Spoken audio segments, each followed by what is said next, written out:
Hello students, आज इस video में हम चैप्टर 12 अनुपात और समानुपात प्रश्नावली 12.1 से क्वेश्चन नंबर 13 और 14 सोल्व करेंगे। क्वेश्चन नंबर 13 देखिए, कथन को देखें। एक हॉल की चौड़ाई और लंबाई का अनुपात 2:5 है।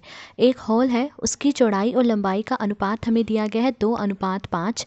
निम्न सारणी को पूरा कीजिए जो कि हॉल की कुछ संभव चौड़ाई व लंबाई दिखाती है। तो हमें यहाँ पर ये सारणी दी गई है। ये सारणी जो है हॉल की कुछ संभव चौड़ाई और लंबाई को दिखाती है। हमें इस सारणी को पूरा करना है। तो सारणी को देखिए, हॉल की चौड़ाई मीटर में, यहाँ पर हमें हॉल की चौड़ाई दी गई है मीटर में, हॉल की लंबाई मीटर में, और यहाँ पर हॉल की लंबाई दी गई है मीटर में। तो देखिए हमें यहाँ पर क्या पता करना है। देखिए अगर हॉल की लंबाई 50 मीटर है तो हमें ये पता करना है कि हॉल की चौड़ाई कितने मीटर होगी। फिर ये पता करना है कि जब हॉल की चौड़ाई 40 मीटर है तब हॉल की लंबाई कितने मीटर होगी। तो सबसे पहले हम ये पता करेंगे कि जब हॉल की लंबाई 50 मीटर है तो हॉल की चौड़ाई कितने मीटर होगी। तो देखिए क्वेश्चन में हमें दिया गया है कि हॉल की चौड़ाई और लंबाई का अनुपात क्या है, 2:5। तो चौड़ाई अनुपात लंबाई बराबर दिया गया है 2:5। ठीक है, अब इसे भिन्न के रूप में लिख लीजिए। देखिए चौड़ाई अनुपात लंबाई, इसे भिन्न के रूप में कैसे लिखेंगे, चौड़ाई बटे में लंबाई बराबर 2:5। इसे भी भिन्न के रूप में कैसे लिखेंगे, 2:5। तो अब देखिए हॉल की लंबाई दी गई है हमें 50 मीटर, तो हमें पता करना है कि हॉल की चौड़ाई कितने मीटर होगी। तो देखिए हमें हॉल की चौड़ाई पता करनी है। हमें नहीं पता चौड़ाई कितनी है, तो इसे ऐसे ही लिख लेंगे, चौड़ाई बटे में लंबाई हमें दी गई है 50 मीटर, तो बटे में आ जाएगा 50 बराबर 2/5। अब देखिए यहाँ पर हम आर पार गुणा करेंगे। आर पार गुणा कैसे करेंगे, देखिए 5 को चौड़ाई से गुणा कर देंगे और 50 को 2 से गुणा कर देंगे। ये क्या है, आर पार गुणा। देखिए चौड़ाई निकालनी है तो चौड़ाई को बराबर के इसी तरफ रहने देंगे। तो आर पार गुणा करने पर तो कैसे करेंगे, आर पार गुणा, 5 को चौड़ाई से गुणा करेंगे तो 5 गुणा चौड़ाई बराबर 50 को 2 से गुणा करेंगे तो 50 गुणा 2। अब देखिए चौड़ाई का मान निकालना है हमें, तो चौड़ाई को यहीं रहने देंगे और इस 5 को बराबर के इस तरफ ले जाएंगे। देखिए 5 है यहाँ गुणा में है, जब हम इसे बराबर के इस तरफ लाएंगे तो ये बटे में आ जाएगा। तो बराबर 50 गुणा 2 और इसके बटे में क्या आ जाएगा, 5। अब देखिए दोनों 5 से कट रहे हैं, 5 एकम 5, 5 एकम 5 और 0। 10 को 2 से गुणा कीजिए, क्या आएगा, 10 दूनी 20 मीटर। तो चौड़ाई क्या आई, 20 मीटर। तो जब लंबाई 50 मीटर है तो चौड़ाई क्या है, 20 मीटर। तो यहाँ क्या आएगा, 20। अब देखिए हॉल की चौड़ाई अगर 40 मीटर है तो हमें पता करना है कि हॉल की लंबाई कितने मीटर होगी। तो हॉल की चौड़ाई क्या दी गई है, अब 40 मीटर। तो देखिए जैसे पहले वाले में हमने चौड़ाई निकाली थी वैसी उसी तरह से इसमें लंबाई निकालनी है। तो देखिए क्वेश्चन में दिया गया है कि चौड़ाई और लंबाई का अनुपात क्या है, 2:5। तो चौड़ाई अनुपात लंबाई बराबर दिया गया है 2:5। ठीक है, अब इसे भिन्न के रूप में लिख लीजिए। तो देखिए चौड़ाई अनुपात लंबाई, इसे भिन्न के रूप में कैसे लिखेंगे, चौड़ाई बटे में लंबाई बराबर 2:5। इसे भिन्न के रूप में कैसे लिखेंगे, 2/5। अब देखिए चौड़ाई हमें पता है कितनी है, 40 मीटर, बटे में लंबाई हमें नहीं पता, यही हमें पता करना। तो इसे ऐसे ही लिख लेंगे, बटे में लंबाई बराबर 2:5।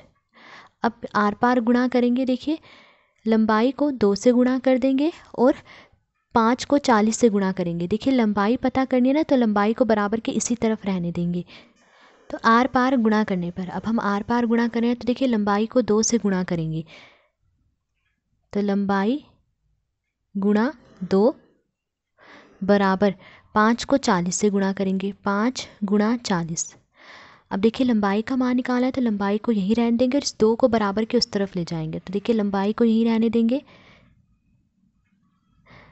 अब देखिए 2 जो है गुणा में, जब हम इसे बराबर के इस तरफ लाएंगे तो ये बटे में आ जाएगा। तो बराबर 5 गुणा 40 से ऐसे लिखा और इसके बटे में क्या आ जाएगा, ये 2 आ जाएगा। अब देखिए दोनों 2 से कट रहे हैं, 2 एकम 2, 2 दूनी 4, 0। 5 को 20 से गुणा करेंगे, क्या आएगा, 100 मीटर। तो लंबाई क्या आई, 100 मीटर। तो जब हॉल की चौड़ाई 40 मीटर है तो लंबाई कितनी है, 100 मीटर। तो यहाँ पर क्या आएगा, 100 मीटर। तो देखिए उन्होंने कहा था सारणी को पूरा कीजिए, तो हमने सारणी को पूरा कर लिया। जब हॉल की लंबाई 50 मीटर है तो हॉल की चौड़ाई कितनी होगी, 20 मीटर।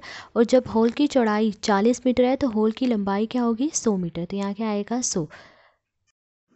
अब क्वेश्चन नंबर 14 देखिए, शीला और संगीता के बीच 20 पेनों को 3:2 में बांटिए। तो देखिए क्वेश्चन में दिया गया है 20 पेन है। अब इन 20 पेनों को शीला और संगीता के बीच 3:2 में बांटना है। 3:2 में बांटना है यानी अगर शीला को 3 भाग मिलते हैं तो संगीता को 2 भाग मिले। इस तरह से शीला और संगीता के बीच इन 20 पेनों को बांटना है। तो हमें इसमें बताना है कि शीला को कितने पेन मिलेंगे और संगीता को कितने पेन मिलेंगे। तो देखिए कुल पेन बराबर 20, कुल पेन कितने हैं 20। शीला अनुपात संगीता, यानी शीला और संगीता के बीच पेनों को किस अनुपात में बांटना है, 3:2 में। अब हमें बताना है कि शीला को कितने पेन मिलेंगे, संगीता को कितने पेन मिलेंगे। तो देखिए ये पता करने के लिए सबसे पहले हम अनुपाती योग निकालेंगे। अनुपाती योग यानी अनुपातों का योग, ठीक है, योग यानी जोड़। तो अनुपातों का योग निकालेंगे यानी इन्हें जोड़ेंगे। तो देखिए 3 + 2, 3 + 2 कितना आया 5। तो अनुपाती योग क्या आया 5, यानी कुल 5 भाग हैं। उन 5 भाग में से 3 भाग शीला को मिलते हैं और 2 भाग संगीता को मिलते हैं। तो अब हमें बताना है कि शीला और संगीता को कितने पेन मिलेंगे। तो अब देखिए शीला को पेन मिले, शीला को कितने पेन मिलेंगे। देखिए शीला को कितना भाग मिल रहा है, 3 भाग मिल रहे हैं। तो 3 और इसके बटे में जो है अनुपाती योग आएगा। अनुपाती योग कितना है 5, यानी कुल भाग कितने हैं 5। तो 5 भाग में से शीला को कितने भाग मिल रहा है, 3 भाग मिल रहा है। और इसे गुणा कर देंगे कुल जितने पेन है, कुल पेन कितने हैं 20। अब देखिए दोनों 5 से कट रहे हैं, 5 एकम 5, 5 चौके 20, 3 को 4 से गुणा करेंगे क्या आएगा, 3 चौके 12 पेन। तो शीला को कितने पेन मिलेंगे, 12 पेन। अब संगीता को पेन मिले। अब देखिए संगीता को कितने पेन मिलेंगे। तो देखिए संगीता को कितने भाग मिलेंगे, 2। तो 2 और बटे में अनुपाती योग आएगा। अनुपाती योग कितना है 5, यानी कुल भाग कितने हैं 5। तो 5 भाग में से संगीता को कितना भाग मिल रहा है, 2 भाग मिल रहे हैं। अब इसे गुणा कर देंगे कुल जितने पेन हैं, कुल पेन कितने हैं 20। अब देखिए दोनों 5 से कट रहे हैं, 5 एकम 5, 5 चौके 20, 2 को 4 से गुणा करेंगे क्या आएगा, 2 चौके 8 पेन। तो संगीता को कितने पेन मिलेंगे, 8 पेन। तो कुल 20 पेनों में से शीला को 12 पेन मिलेंगे और संगीता को 8 पेन मिलेंगे। तो ये था क्वेश्चन नंबर 14। आज इस वीडियो में हमने क्वेश्चन नंबर 13 और 14 सॉल्व करा। अगर आपको वीडियो पसंद आई हो तो please like, share and subscribe. Thank you.